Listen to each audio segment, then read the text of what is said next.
When I was starting out, I spent way too long listening to purists telling me exactly how things had to be done. Often I didn't even rate their work. There's this obsession in photography with fitting in, with doing things just, the right way. Because here's the truth. A lot of what we're taught as being so important just actually isn't.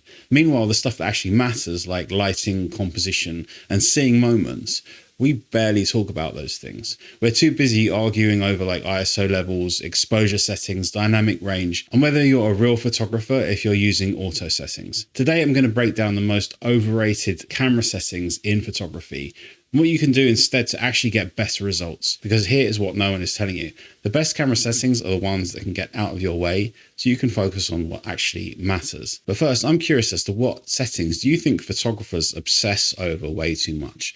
Drop it in the comments below so other people can read what you're thinking. I also read all of the comments as well. Anyway, let's get started. Now, we're going to start with manual mode. And I'm just going to say it.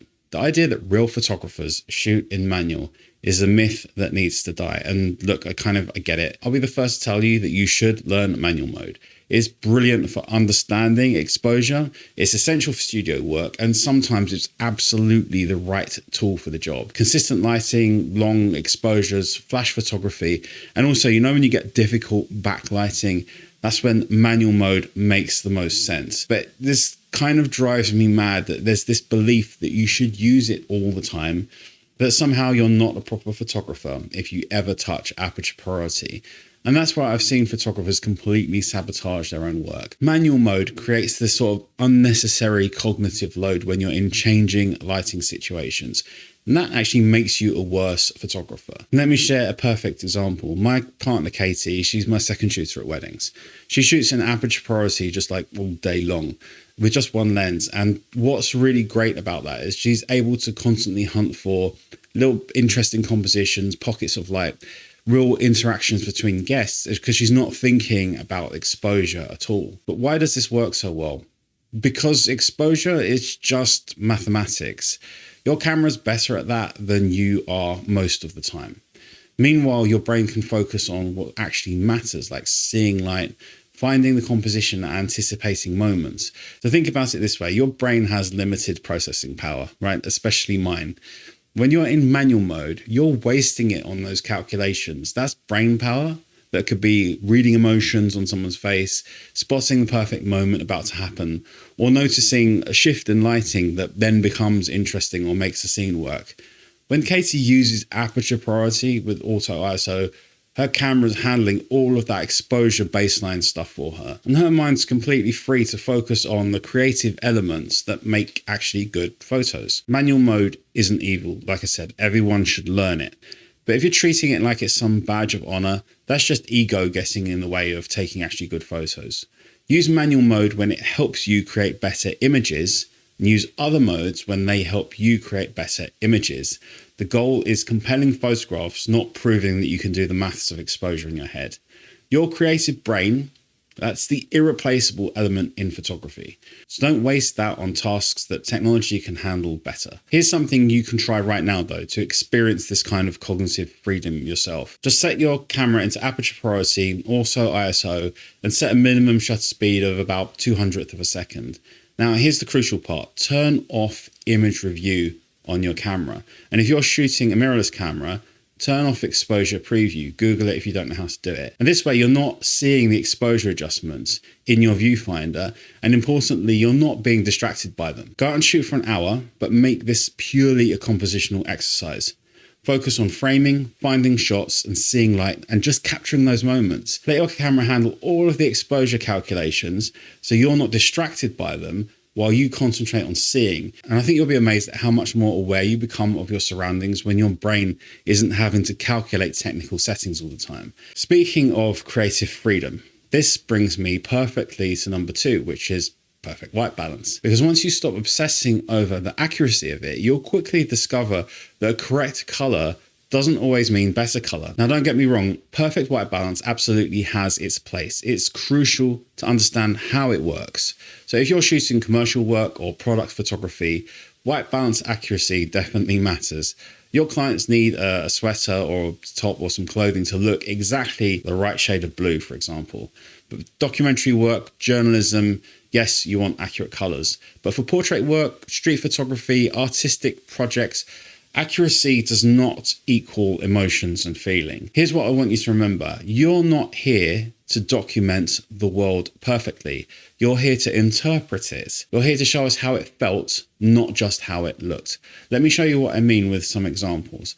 I have some nighttime street photography examples that I shot here, where I intentionally pushed the white balance in different directions to show you. So the white balance will completely change the emotional impact of the scene.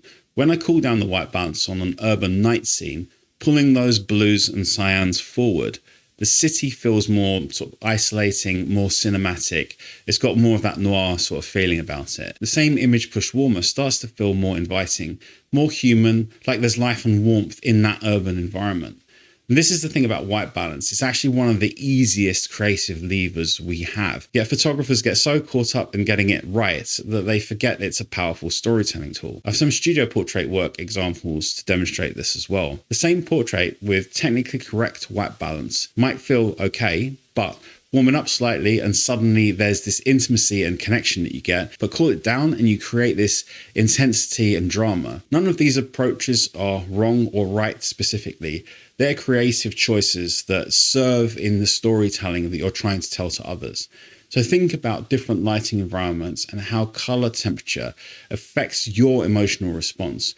Those golden hour shots that we love, they're not loved because they're technically accurate. They're loved because warm light makes us feel good.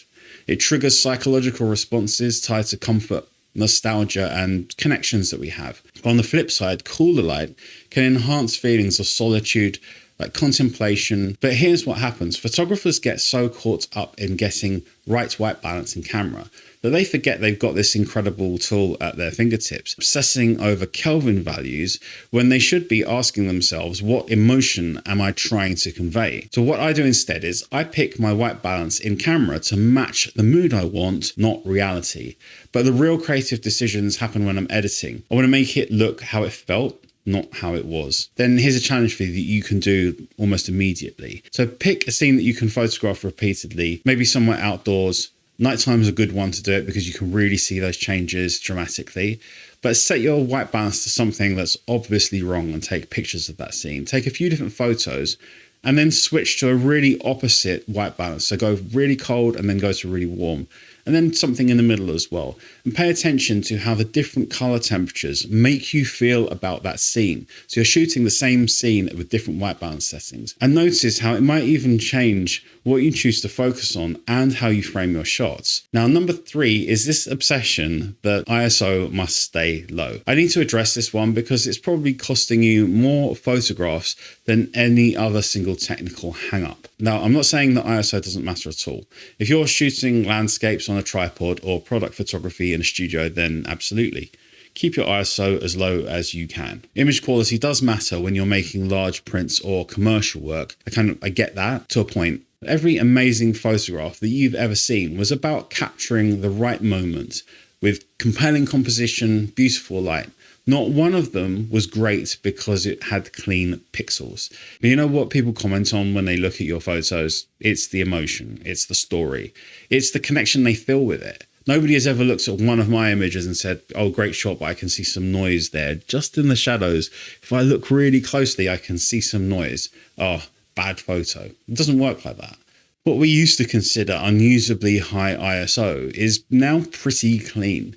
And even when it's not perfectly clean, like look at film photography, some of the grain in those images is beautiful. And whilst digital, yeah, it doesn't have quite that look, it's not degrading the images in most situations. So what you need to be careful of is trying to optimize for something that doesn't really matter that much in the final results. I care way more about the right moment or the composition and the lighting than I do about sort of pixel peeping, looking for some sort of perfection in the noise performance of a camera.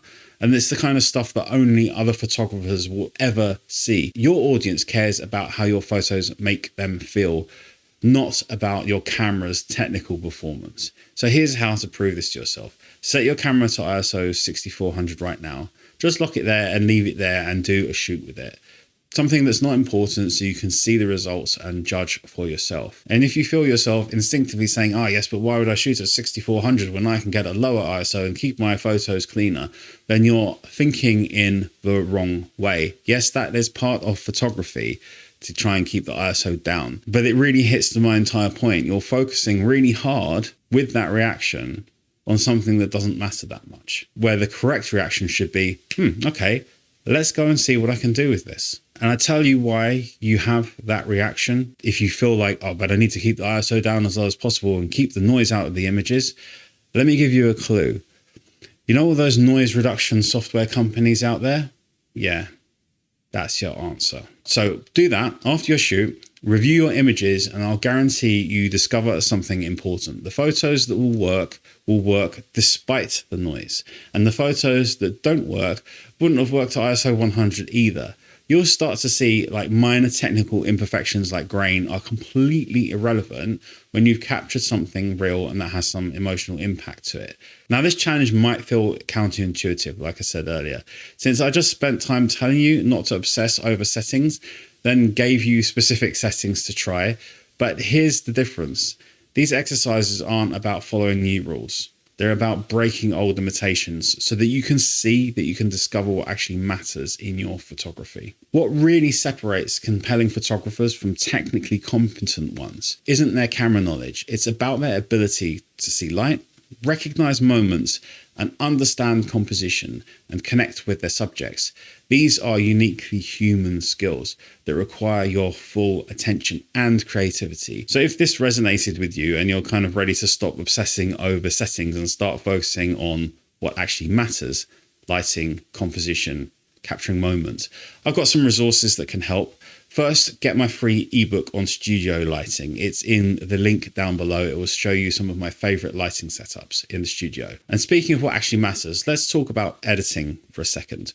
All those photographs that have stood the test of time, they've all been edited. It's not cheating, it's not faking it. It's part of the creative process that you need to learn. There are no hidden secrets in editing. There's just tools, but knowing how to use them properly and understanding what's possible and why you're doing what you're doing, that's what makes the real difference. I've got 3 masterclass workshops on editing available online, one for studio portraiture, one for outdoor portraiture, and one for landscape. Once you sign up, you can watch them anywhere, as many times as you want.